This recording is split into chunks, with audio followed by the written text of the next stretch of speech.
All right, I'm boxing it up. And some knives, for some reason, some knives are just hard to say goodbye to. And that's one of them.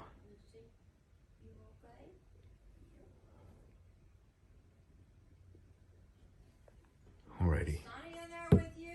No, Sonny's probably out outside. Okay, knife number 2. Fixing to get boxed up.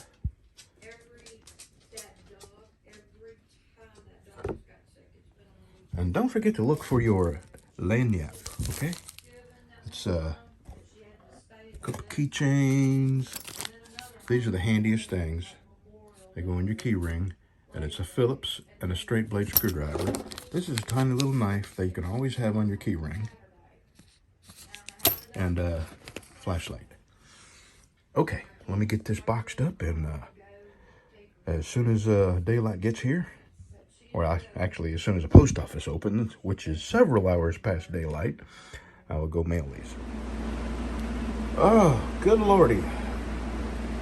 Well, I bought something that I've never seen before, and if you want to see what it looks like, Google.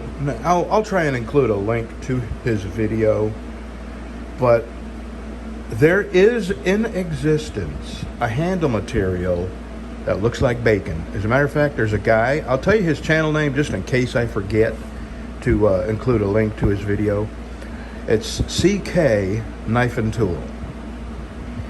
And he's calling his knife the Baconator, which is crap, because that's the first thing I would have called my knife if I had known that these bacon handles were in existence. And I'm going to roll a picture in of the bacon handles,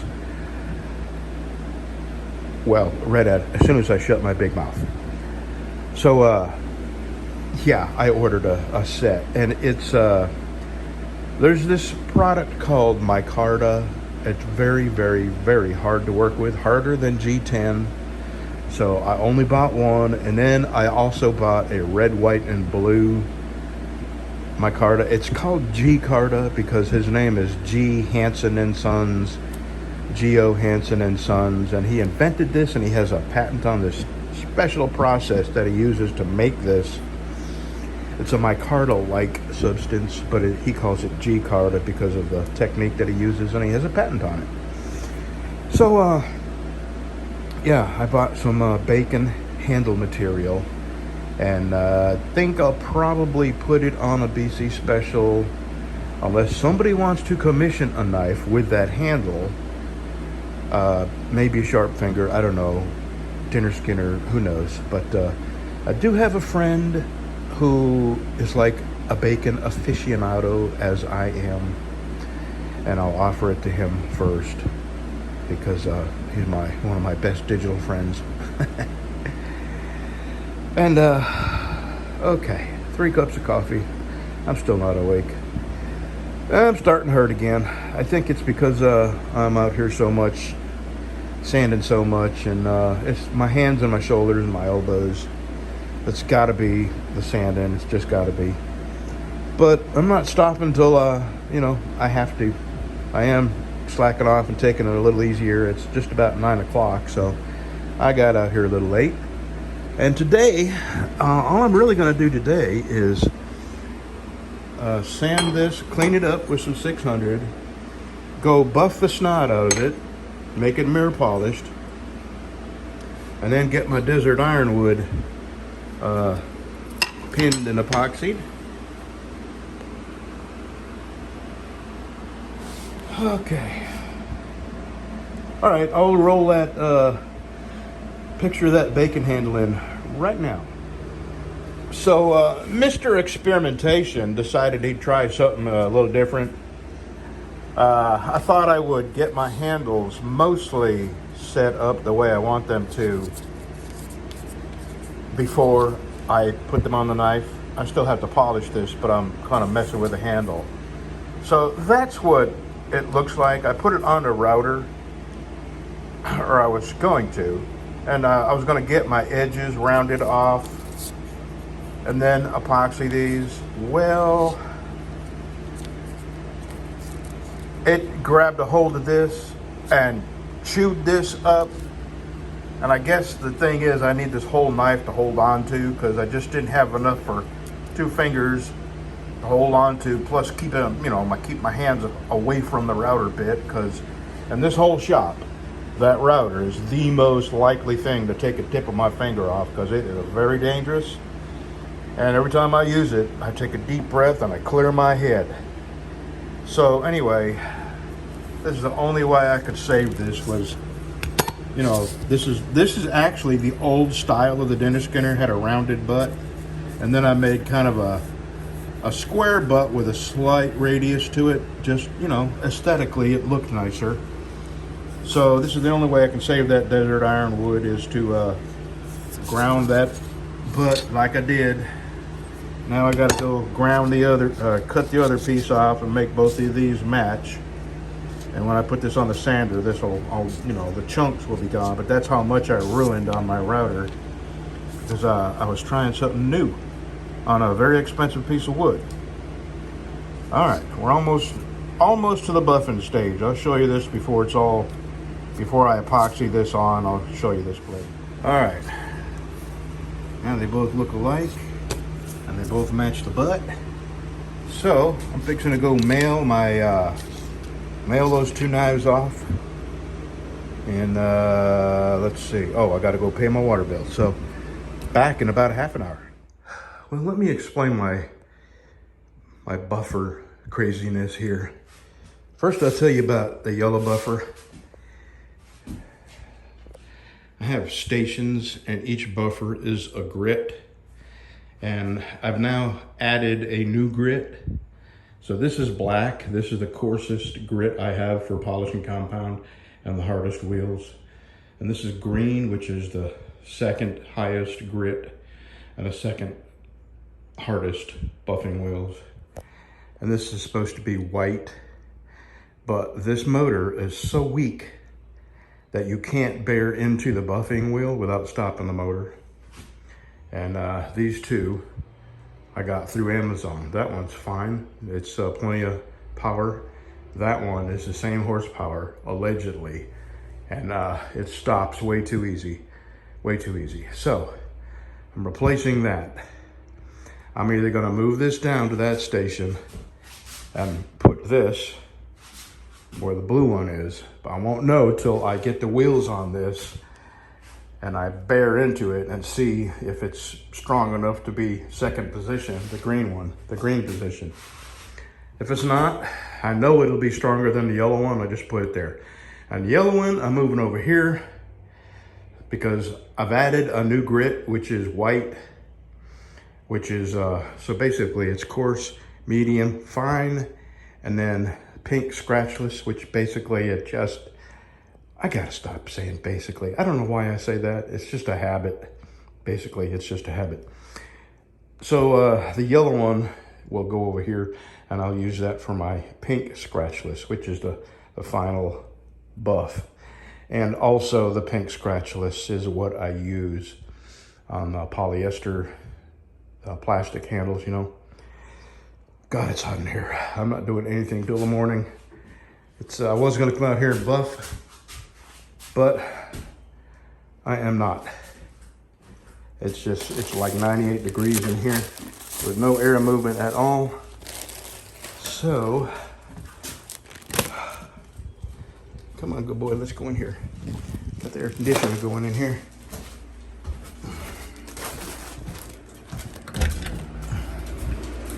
Oh yeah, feels good. Okay. So yeah, I have completely bummed myself out. I mean, the knife is going to be just fine, but it's not my original intention. I like these dinner skinners to have the squared off back end. It just looks a little neater, I guess. But it'll be all right, and I'll buff this tomorrow. After I get my buffers all fixed up and bolted down tomorrow, I'm buffing that out. I'm epoxying that on. And then I'm going to start working on, probably going to start working on some 3-finger knives. This gentleman has not contacted me for these 4 Sharp Fingers. I emailed him yesterday afternoon. I hope he contacts me today. Today is Tuesday. I'll give him till Friday to answer me. And like I say, there's no hard feelings. People's circumstances change and change. Unforeseen things happen.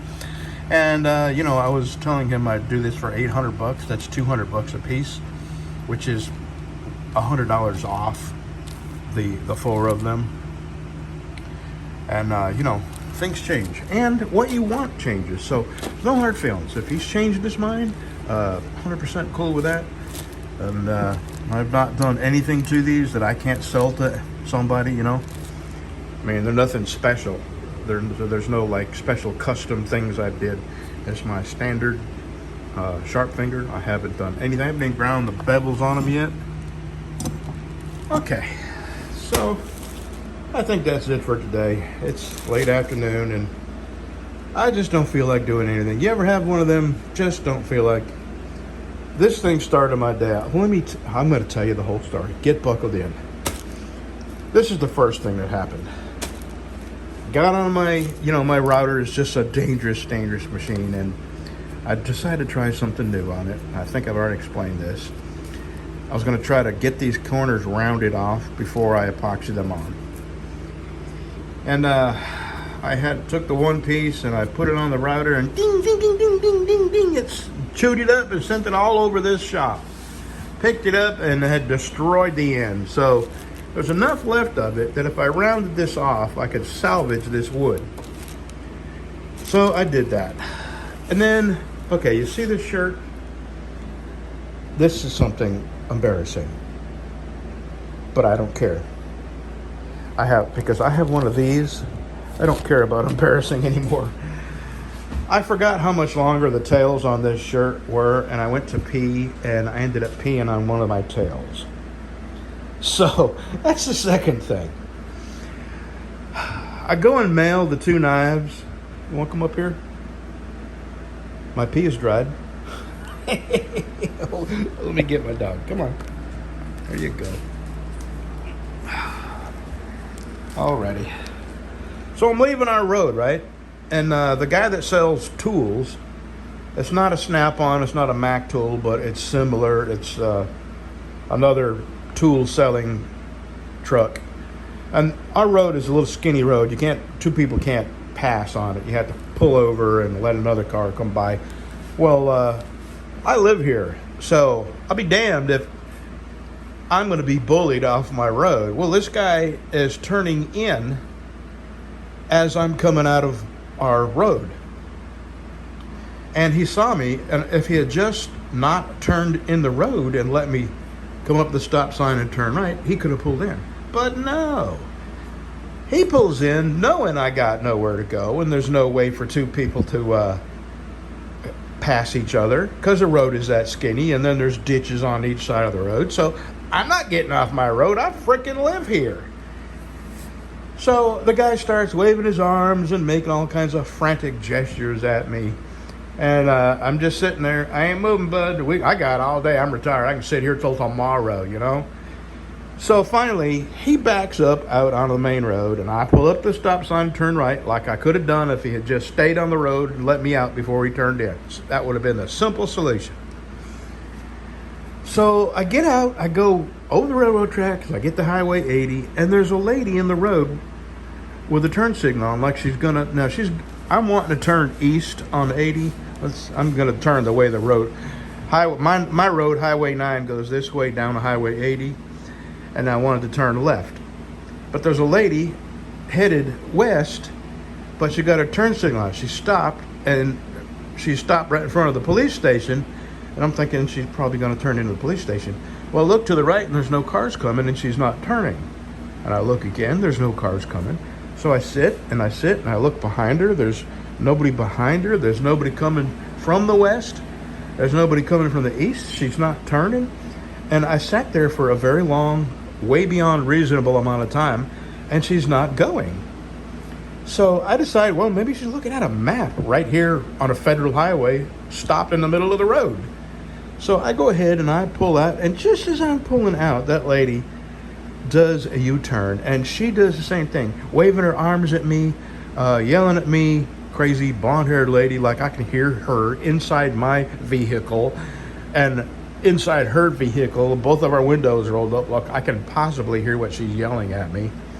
So, okay, let's count them. Screwed up the handles, peed on my shirt, had the tool guy give me a hard time about getting out of my own road here, had her go nuts.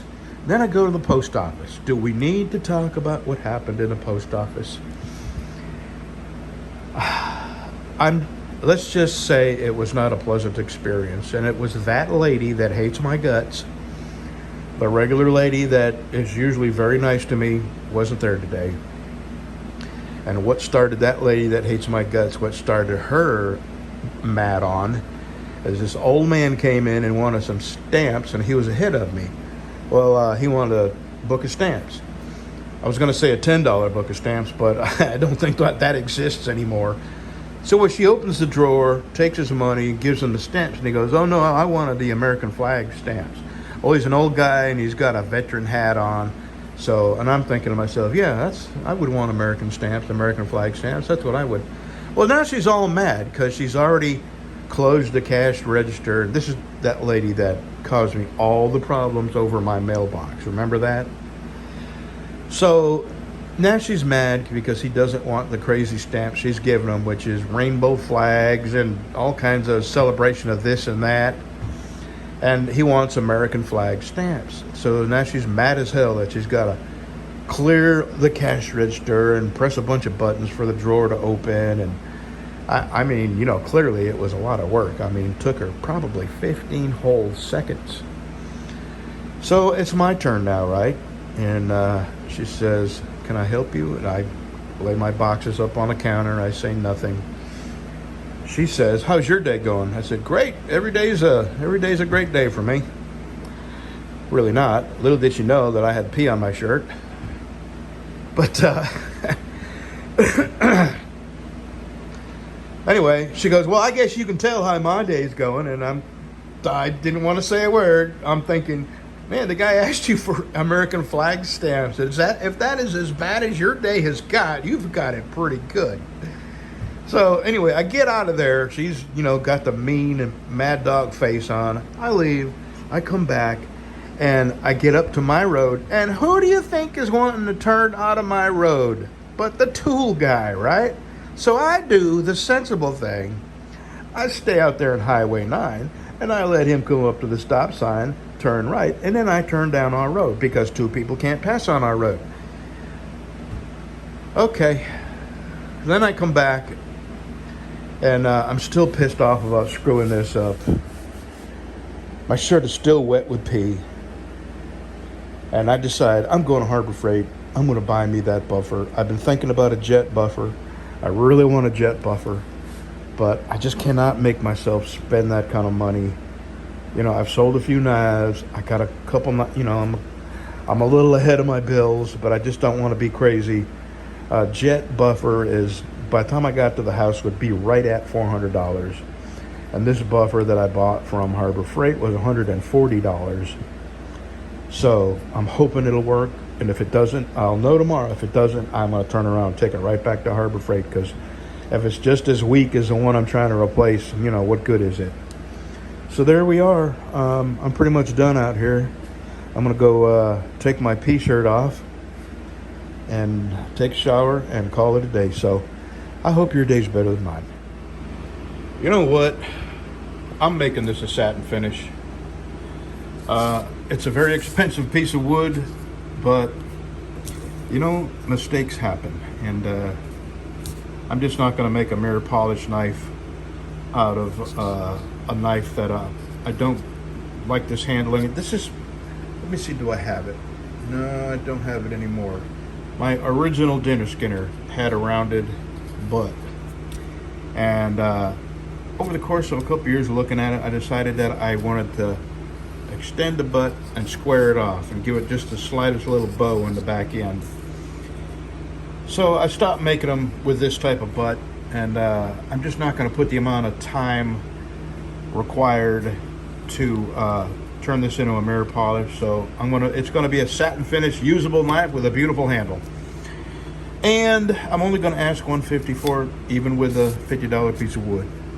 So I'm going to get this turned around. I'm going to get this sanded up to my typical satin finish. And then I'm going to get the handles epoxied on tonight. And tomorrow I'll work on the handles and have a knife.